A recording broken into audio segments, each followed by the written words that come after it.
부활주일인 축제의 날입니다. 살아계신 예수 그리스도의 이름을 축하하고 우리가 전심을 다하고 찬양하고 그 영광에 참여하는 날이 바로 부활주일입니다.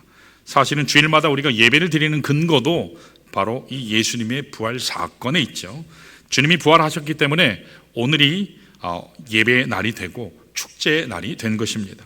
부활주일을 맞아서 여러분 모두의 가정 위에 부활의 능력과 평강의 축복이 충만하시기를 축원합니다. 예수 믿는 한 아이가 있었습니다. 무서운 병이 찾아왔어요.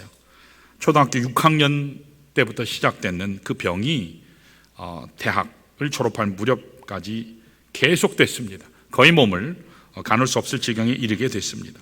차츰 몸의 기운이 없어지더니 걷는 것은 고사하고 이제 앉을 수조차 없는 그런 지경에 이르게 됐습니다. 병원에 가서 진료를 받았어요. 진료를 받았더니 근육 무기력증이라고 하는 진단을 받았습니다. 무서운 병이에요. 그때부터 병을 고치고자 백방으로 노력했지만 소용이 없었습니다. 또 오히려 증세는 악화될 뿐이었습니다. 상태가 어느 정도로 심각했는가 하면 겨울인데 이 점퍼가 무거워서 입을 수가 없었습니다. 이불이 무거워서 덮을 수가 없었습니다. 사실상 죽은 것이나 마찬가지인 삶이라고 할 수 있죠. 그러나 그때부터 그 5년의 죽음과 같은 절망의 시간에 그는 내면을 채우는 시간으로 선용했어요. 그래서 3,000권의 책을 독파한 것입니다. 시간이 흐르면서 드디어 어느 날 하나님의 은혜가 임했습니다. 그런 고통과 절망의 시간을 보낸 뒤에 하나님의 기적의 손길, 살리시는 역사가 나타난 것입니다. 고치기 어렵다고 했던 그 무서운 질병이 마침내 치료된 것입니다. 후에 이 청년이 이화여자대학 앞에서 조그마한 옷가게를 열었습니다. 이것을 시작으로 지금은 한국의 대표적인 기업이 됐죠. 이랜드 박성수 회장의 이야기입니다. 그가 후에 이런 고백을 했어요. 장애를 만나게 되면 고통스럽지만 그것은 반드시 인생에 또 다른 기회를 준다. 인생을 뒤흔들고 지나간 고통에는 하나님이 우리에게만 허락한 커다란 선물이 숨어 있다. 참 위대한 고백이 아닐 수 없습니다.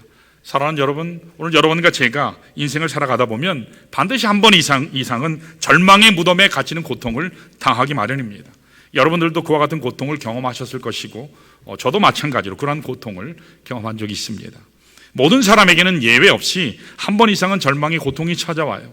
절망의 무덤 속에 빠지는 순간이 온다는 것입니다.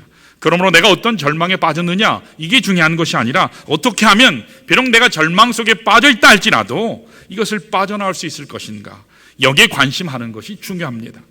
어떤 사람은 자기 힘으로 그것을 빠져나오려고 각각 열심히 노력을 합니다. 그러면서 스스로 좌절하는 모습을 보게 돼요. 또 어떤 사람은 환경이나 주변 사람들을 의지했다가 더 큰 상처를 받는 모습도 봅니다. 또 그 반면에 어떤 사람들은 자신 속에 내주하시는 이 하나님을 붙잡고 믿음으로 창대하게 일어서는 것을 볼 수도 있습니다. 오늘 여러분들은 절망 가운데 빠졌을 때, 정말 무덤 같은 컴컴한 현실 속에 처하게 됐을 때 어떻게 이 절망의 벽을 이겨내고 캄캄한 감옥 같은 무덤을 빠져나오고 계십니까?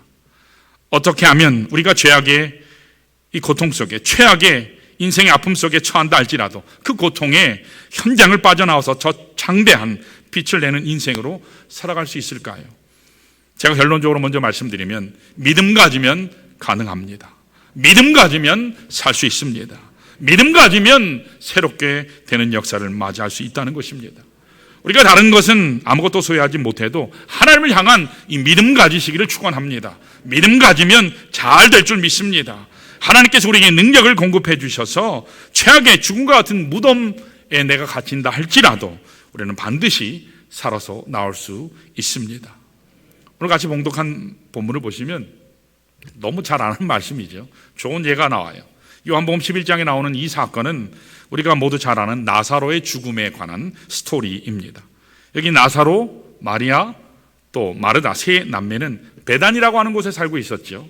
여러분, 이 베단이라고 하는 지역은 예수님께서 예루살렘을 오르내리실 때마다 자주 가셔서 거기 쉬시기도 하시고 식사도 하시고 섬김도 받았던 그런 곳입니다. 그러니까 이 세 남매는 예수님께 굉장히 사랑받는 또 친숙한 그런 가족과도 같은 사람들이었습니다. 그런데 이 나사로의 가정에 어느 날 갑작스럽게 불행이 닥쳐온 것입니다. 나사로가 질병에 걸려서 고통을 당하더니 결국 세상을 떠나고 말았습니다. 다른 문제도 아니고 죽음. 이 죽음, 인간에 있어서 인생 최대 문제가 죽음인데 바로 그 문제가 그 가정에 찾아왔다는 것입니다. 그때 그들은요 어찌할 바를 몰라 합니다. 더구나 오늘 말씀 39절에 의하면 그 나사로가 죽은 지 나흘이 되어서 벌써 냄새가 난다고 기록하고 있죠. 특별히 사도 요한이 여기 말씀에 나흘이라고 기록한 것은 유대인들의 당시 관습에 의하면 사람이 죽으면 그 영혼이 사흘 동안은 그 육신 곁에 맴돈다고 그래요. 떠나지 않는다고 그렇게 그들은 믿었습니다. 쉽게 말하면 사흘까지는 아직 일말의 희망이 있다는 것입니다. 자, 그런데 사흘이 지나고 나면 나흘이 되면 그때는 끝입니다. 다시 돌아올 수 없는 길로 떠나고 마는 것입니다. 더구나 지금 시신이 썩어서 냄새까지 난다고 하니까 이 시신이 다시 살아 돌아올 수 있는 가능성은 전혀 없다라는 것이죠. 한마디로 모든 것이 끝났다는 거예요. 더 이상은 돌이킬 수 없는 어떤 희망도 보이지 않는 상황, 이런 죽음의 절대적인 절망의 상황 앞에서 나사로와 나사로의 가족과 친지들이 할 수 있는 게 뭐가 있을까요? 울며 비통해하는 것 외에는 없다고 오늘 말씀이 증거하고 있습니다. 여러분, 이것이 우리 모두가 경험하는 피할 수 없는 현실입니다. 죽음이라고 하는 질병이 나사로의 질병에만, 나사로의 가정에만 찾아올까요? 그렇지 않죠. 무덤이라고 하는 이 감옥이 나사로에게만 부과된 것일까요? 결코 그렇지 않습니다. 우리 모두에게도 언젠가는 찾아오는 것이 죽음이라고 하는 거죠. 우리 모두가 언젠가는 들어가야 할 곳이 무덤이라고 하는 절망의 장소입니다. 그러므로 이와 같은 절망적인 무덤과 절망적인 사건 앞에서 우리 인간이 기껏 할 수 있는 것은 발을 동동 구르며 좌절하고 비통해하는 것, 우는 것, 통곡하는 것 외에는 없다라는 것입니다. 과연 누가 이와 같은 절망의 죽음에서 우리를 건져낼 것인가? 우리에게 소망을 줄 것인가? 헤어진 그들을 언제 내가 다시 볼 수 있을 것인가? 그래서 어떻게 하면 이와 같은 최악의 상황으로부터 빠져나올 수 있을까? 오늘 본문 40절을 보니까 예수님께서 그 해답을 우리에게 이렇게 말씀하세요. 우리 한번 읽어볼까요? 같이요. 시작. 예수께서 이르시되 내 말이 내가 믿으면 하나님의 영광을 보리라 하지 아니하였느냐 하시니, 내가 믿으면 하나님의 영광을 보리라 주님께서 말씀하셨습니다. 여기에 절망의 무덤을 열 수 있는 유일한 길이 나와요. 무엇입니까? 믿으면 너희가 믿기만 하면 하나님의 영광을 보리라. 여기 하나님의 영광은 부활의 영광을 얘기해요. 부활의 영광을 보리라. 죽은 자가 살아남으로 드러나게 될 하나님의 찬란한 영광을 지금 말씀하고 있어요. 이 하나님의 찬란한 영광을 어떻게 하면 우리가 볼 수 있을까요? 믿기만 하면 됩니다. 여러분, 믿으시기를 축원합니다. 믿으면 살아납니다. 믿기만 하면 부활의 능력, 부활의 영광을 목격할 수 있다. 이것이 오늘 주님이 약속하신 말씀입니다. 사랑하는 여러분, 믿음이라고 하는 것이 뭘까요? 믿음이라고 하는 것이 뭘까요? 여기 믿음이라고 하는 것은요, 하나님께서 소유하신 그 창대한 부활의 능력을 나의 삶의 현실에 가져올 수 있는 연결고리를 얘기해요. 내가 믿기만 하면 그 하나님의 창대한 능력이 내 삶 가운데 역사할 수 있다. 그러니까 믿음은 하나님 능력의 통로인 줄로 믿습니다. 우리 많은 사람들은요, 부활에 대해서 이렇게 이야기하면 부활은요, 저 멀리 있는 사건 아니에요? 과거 2000년 전에 있었던 사건이요, 과거 역사 속에 있었던 과거적인 사건 아니에요? 그렇게 생각합니다. 심지어 어떤 자유주의 신학자들은 부활이라고 하는 것은 신화에 불과해, 인간에게 어떤 희망을 주려고 그렇게 말한 거에 불과해. 어떻게 이런 일이 일어날 수 있겠어? 그냥 희망 주려고 기술해 놓은 신화야. 심지어 보수적인 성도들까지도 이 부활 사건은 그냥 교리적인 차원에서, 신학적인 차원에서 이야기하려고 합니다. 이 부활의 능력이 오늘 나의 삶의 현실에 일어날 수 있다는 사실을 믿지 않아요. 여러분, 그러면 신앙생활 왜 합니까? 신앙생활 할 필요 없어요. 부활의 능력이 나의 능력인 줄로 믿습니다. 그 부활의 능력이 나의 삶 가운데 역사하심을 여러분 선포하시고 믿으시기를 축원합니다. 여기 오늘 성경은 우리에게 밝혀요. 너희들이 믿기만 하면, 제가 자주 말씀드리지만 세상의 학문은요, 이해하고 understand 하고 나서 know, 알게 되는 거예요. 그러나 신앙은 그게 아니에요. 신앙은 초월하신 절대자인 하나님의 일이기 때문에 우리가 하나님을 다 이해할 수 없죠. 그래서 우리가 믿는 거예요. 믿으면 이해하게 돼요. 이게 믿음의 세계입니다. 믿으면 다 알게 될 줄 믿습니다. 믿어야 역사가 일어나요. 하나님을 내가 다 알면, 하나님을 다 이해하면, 하나님이 하시는 일을 내가 다 미리 예견하면 그건 하나님이 아니에요. 그런 하나님 내가 왜 믿어요? 나하고 같은데. 하나님은 초월하시는 하나님입니다. 우리의 생각과 우리의 능력을 초월하시는 분이에요. 그래서 믿으면 여러분 절망이 떠나갑니다. 믿으면 무덤이 열립니다. 믿게 되면 하나님의 기적이 오늘 나의 삶 가운데 일어날 수 있는 줄로 믿습니다. 그러므로 믿으면 영광을 보리라. 이것이 오늘 절망 가운데 살아가는 모든 자들을 향한 하나님의 메시지입니다. 최악의 절망의 무덤 가운데서도 건진받을 수 있는 유일한 길인 줄로 믿습니다. 우리 43절 44절을 한번 다시 보시면, 자, 믿을 때 예수님께서 어떤 능력을 주셨나? 거기 잠깐 나와요. 뭘 집행하셨나? 자, 첫 번째로 43절을 보니까 말씀 한마디로 무덤을 열어주셨어요. 뭐라 하셨나요? 나사로야 나오라. 나사로야 나오라. 한마디 하시니까 절망의 무덤이 열린 것입니다. 오늘 우리도 마찬가지예요. 주님 한마디 말씀하시면 예수님께서 나의 이름을 불러주시기만 하면 여러분들이 어떤 무덤에 갇혀 있다 할지라도 나오게 될 줄로 믿습니다. 그 결박을 깨뜨릴 줄로 믿습니다. 한마디 말씀하시면 무덤이 열리는 능력, 이것이 주님께서 주시는 능력이에요. 또 두 번째는 생명의 역사가 일어났습니다. 분명히 나사로가 죽은 지 얼마 됐다고요? 나흘이 되어서 썩은 냄새가 났는데 살아서 걸어 나온 것입니다. 그 순간 통곡과 죽음의 무덤이 잔치와 축제 현장으로 바뀌었다는 사실입니다. 이것이 부활하신 예수님께서 여러분과 저에게 오늘 우리에게 주시는 축복의 내용이라는 사실입니다. 오늘 예수님을 모르는 사람들은 죽음의 사건 앞에 통곡해요. 끊임없이 좌절합니다. 절망합니다. 다른 길이 없기 때문이에요. 살 길이 없기 때문이에요. 만날 길이 없기 때문이에요. 회복할 수가 없기 때문이에요.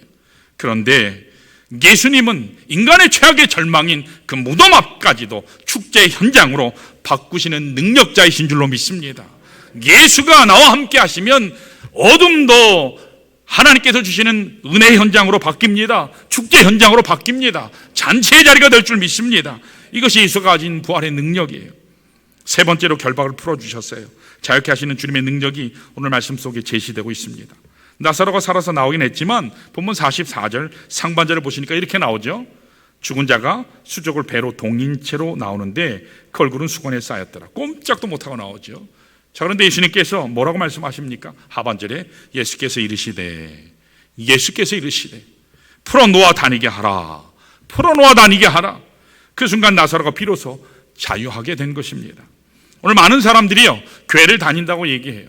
나름 구원받았다고 고백도 해요. 과거의 생활에 얽매여서 나는 살지 않는다고 말들은 하는데, 그러나 삶을 보면 여전히 과거에 얽매여서 결박당한 삶을 사는 사람들을 참 많이 볼 수 있습니다.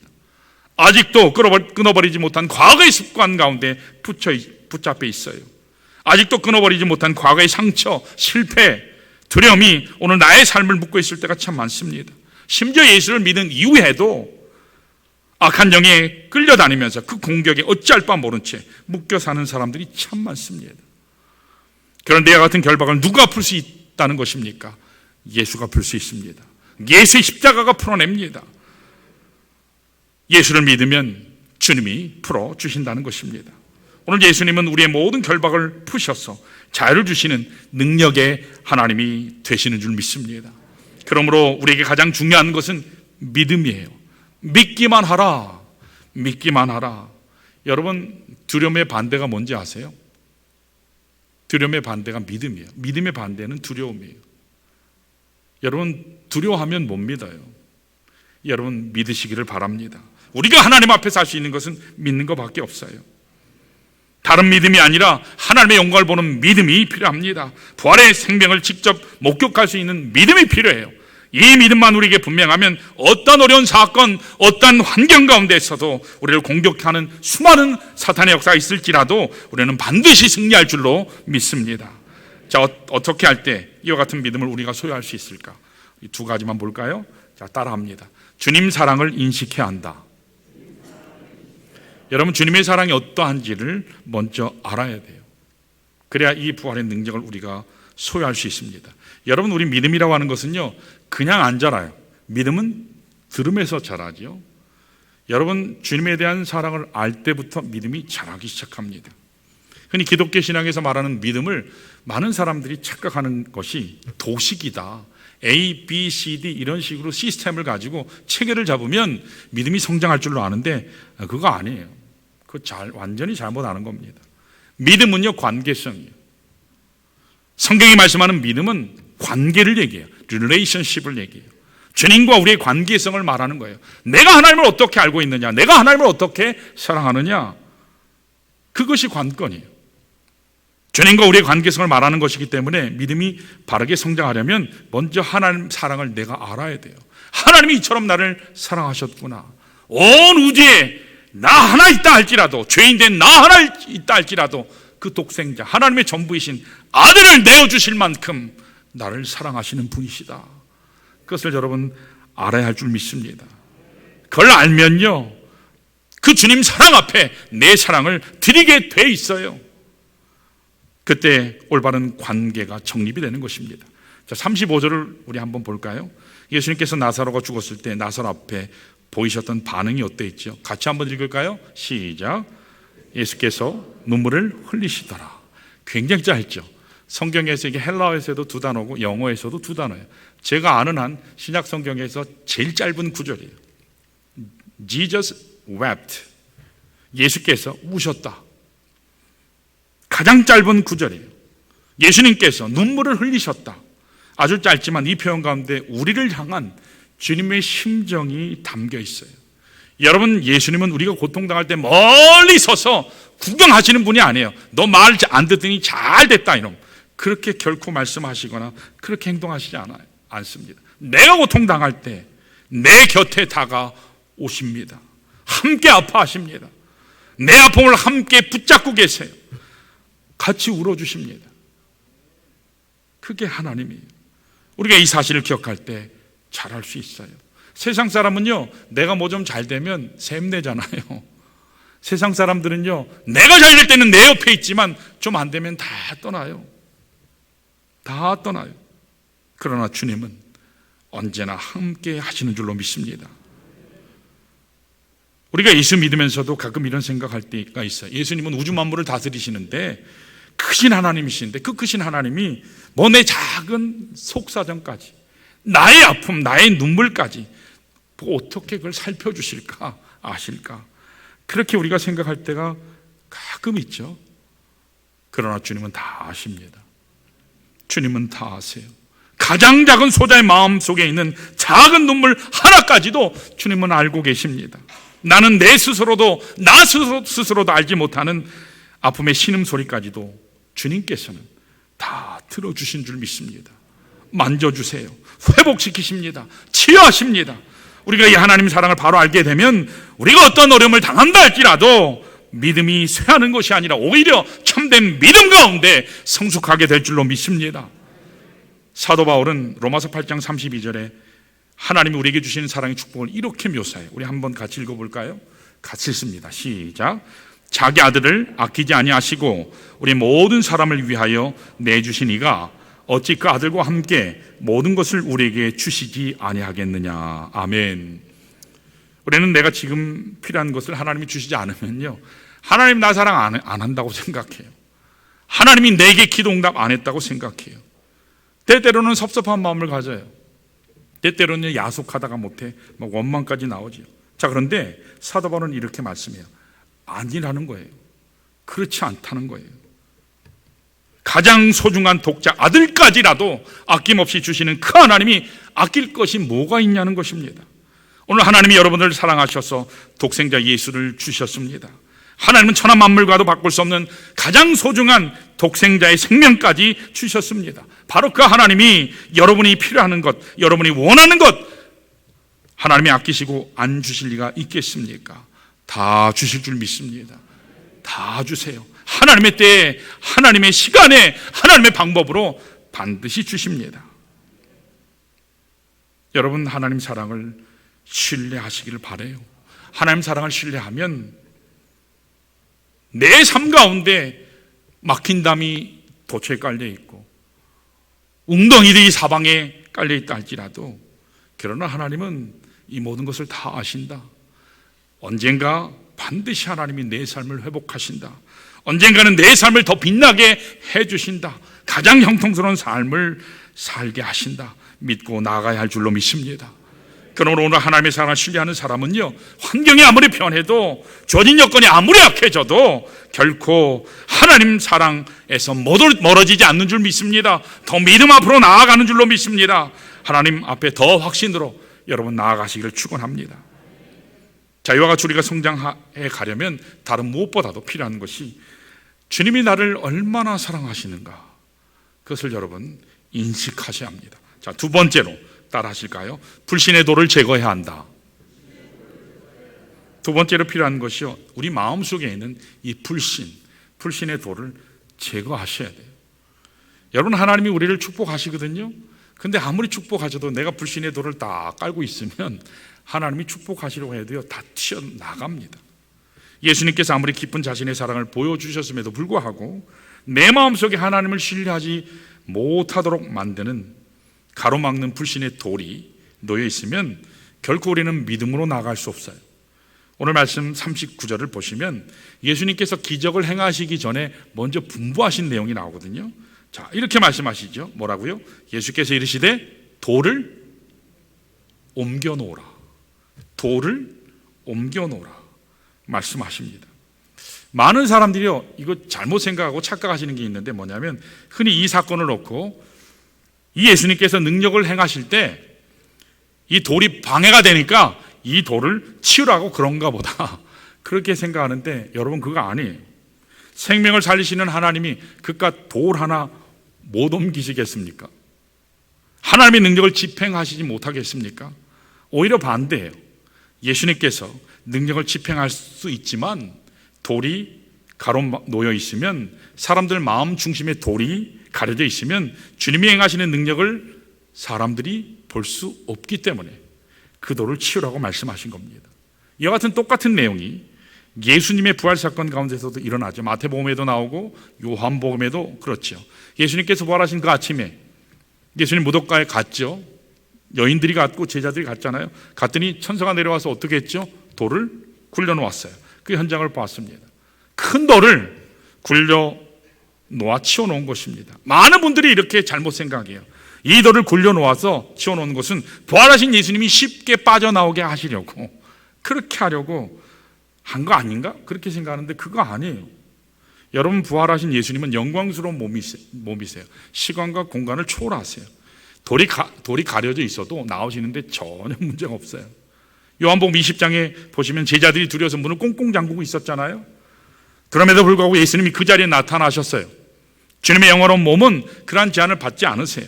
영원한 몸이기 때문에 부활하신 예수님을 나오게 하기 위해서 돌을 치운 게 아니에요. 여인들과 제자들을 위해서 치워놓으신 거예요. 그 부활의 현장을 직접 목격하라고, 무덤 앞에 온 그 제자들로 하여금, 여인들로 하여금 그 빈 무덤의 현장을 그들로 보게 하려는 하나님의 역사하심이에요. 만약 그들이 무덤 안으로 들어가지 못했다면 그 빈 무덤의 현장을 목격하지 못했을 거예요. 인류 역사상 최대 사건인 부활의 현장, 하나님께서 사망 권세를 깨뜨리시고 무덤을 텅 비우게 하신 그 현장을 목격하려면 돌을 제거해야만 했다는 거예요. 그래서 여인들도 제자들도 그 안에 들어갈 수 있었습니다. 자, 이 돌을 굴려낸 이후에야 부활의 능력을 경험했고 영광을 그들이 볼 수 있었습니다. 사랑하는 여러분, 오늘 우리들도 마찬가지예요.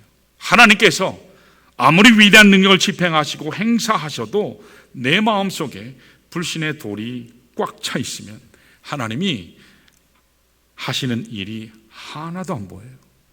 하나님이 축복으로 쌓아 놓으셨는데 그 축복이 하나도 안 보여요. 그 축복을 전혀 못 누려요. 특별히 공부했다는 사람들일수록 이 믿음 갖는 거 참 힘들어요. 왜 그런지 아세요? 그 사람이 가지는 그 논리 때문에, 그 사람이 가지고 있는 합리라고 하는 그 틀 안에 자기 스스로가 딱 갇혀요.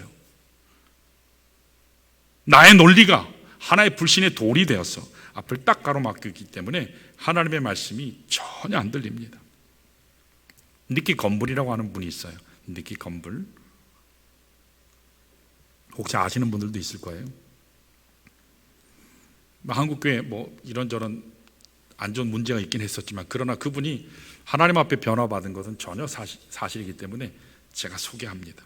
니키 건불이라고 하는 영국 분이 있습니다. 이분은 캠브리지 대학을 졸업하고 거기서 법학을 공부한 후에 영국의 변호사로서 이름을 굉장히 날린 분이에요. 그래서 영국을 대변하는 가장 지성인 중에 지성인이다 라고 하면 이 니키 건불을 뽑을 만큼 굉장히 명석한 사람이에요. 굉장히 논리적인 사람이고 아주 직선적인 그런 사람입니다. 이분은 교회를 안 다녀요. 교회 몇 번 가봤는데 교회 가기 싫대요. 왜 안 가자고 그랬더니, 왜 내가 교회 안 가는지 한번 알고 싶어? 그러면서 안 가는 이유를 3가지로 얘기했어요. 자, 첫 번째, 교회 갔더니 너무 재미없대요. 너무 지루하더래요. 맨날 똑같이 일어서고 똑같이 앉고 똑같이 읽고 일어섰다 앉았다 너무너무 지루해서 재미가 없대요. 그래서 자기는 교회 안 간대요. 두 번째 이유는 교회에서 말하는 것이 다 호황되고 말도 안 되는 소리를 한다고. 이거 사기 집단이라고. 어떻게 죽은 사람이 살아나냐고. 어떻게 처녀가 임신을 하냐고. 이 말이 되는 소리를 하라고. 어떻게 물이 포도주가 되냐고. 이 화학 공식이 다른데 이 말이 되냐고. 그러면서 자기가 이게 사실일 수 있냐는 거예요. 어떻게 이게 사실일 수 있냐고. 그거 믿고 있는 사람이 참 이상하다고. 그러면서 세 번째 이유는 설사 그것이 만일의 사실이다 할지라도 나하고 뭔 상관이냐는 거예요. 나하고. 그래서 자기는 교회 안 간다고. 여러분, 가장 논리적이고 가장 명석하고 가장 지성적인 사람인데 바로 그것이 이 사람의 감옥이 되고 말았다는 거예요. 자기 스스로 만든 논리에 박스에 갇혀서, 감옥에 갇혀서 하나님의 초자연적인 능력을 받아들이지 않는, 거절하는 사람이 바로 니키 건불이었어요. 그런데 어느 날 존 밀러라고 하는 유명한 하나님의 부흥사, 하나님의 말씀의 사자가 런던에 오셔서 집회를 하시게 됐어요. 그런데 그때 이 니키 건불은 원래 그 집회에 참석하려고는 꿈에도 생각을 안 했는데 그 친구들 중에 크리스찬들이 있었어요. 그 친구들이 하도 가자고 졸라대는 바람에 친구들 등살에 못 이겨서 끌려갔어요. 이제 설교가 다 끝났어요. 이제 집에 가야지. 친구들 때문에 할 수 없이 끌려왔는데 집에 가야지. 초청 시간 하잖아요. 우리 이따가도 초청 시간 357장 주 믿는 사람 일어나. 이따 우리 초청 찬양 할 건데 초청 찬양이 딱 있었어요. 그리고 목사님이요 초청을 해요. 그런데 그날따라 무슨 이유인지 이 존 밀러라고 하는 목사님이 이렇게 초청하셨어요. 여러분 가운데 발에 무좀 있는 사람 다 나오세요. 여러분 세상에 초청하면서 발에 무좀 있는 사람 나오라고 하는 건 전 처음 들어봤어요. 예수 믿고 싶은 사람 나오세요. 인생의 어두움에 이 죄악 가운데 심령의 깊은 고통 가운데 있는 사람 나오세요. 이렇게 초청을 해야 될 것인데 발에 무좀 있는 사람 나오세요. 그러니까 옆에 있던 니키 건불의 친구들이 니키 건불이 그 당시에 무좀이 좀 심했나 봐요. 그러니까 이걸 잘 아는 친구들이 니키 건불을 초청하는 시간에 떠밀었어요. 밀어버렸어요. 나가라고. 그러면서 야 목사님이 지금 너 부르신다. 빨리 나가. 그래가지고 친구들이 막 떠밀어가지고 할 수 없이 떠밀려서 나갔어요. 자, 쫙 앞에 초청 우리 언젠가도 이렇게 할 건데 여기 앞에 무릎 꿇고 다 하나님 앞에 나오니까 존 밀러가 한 사람 한 사람씩 머리에 손을 대고 기도를 했어요. 안수기도 했어요. 자, 니키 건불에게 머리에 손을 얹고 안수기도를 하기 시작했습니다. 나중에 니키 건불이 고백을 하는데 존 밀러 목사님이 자기 머리에다가 손을 얹고 기도하는데 그 순간에 1만 볼트의 전류가 흐르는 것처럼 자기가 기도받고 뻗어버렸대요. 뒤로. 지금까지 자기가 경험하지 못했던 초자연적인 능력, 하나님의 살아계시는 그 능력, 그에게 임하는 것을 경험하고 뒤로 완전히 나가 떨어져 버렸어요. 그리고 나서 그가 지금까지 부수지 아니했던 논리의 감옥, 이성의 감옥, 그 장벽을 깨뜨리고 하나님 앞으로 나아가서 예수 영접하고 구원받는 사람이 됐습니다. 그 이후로 그가 사역에서 헌신해서 하나님 앞에 놀랍게 쓰임받고 있습니다. 영국에서 놀랍게 지금 쓰임받고 있어요. 사랑하는 여러분, 오늘 우리 마음을 가로막는 수많은 돌들이 있습니다. 불신의 돌들이 있어요. 니키 건불에게는 논리나 합리성이라고 하는 이 돌이 있었습니다.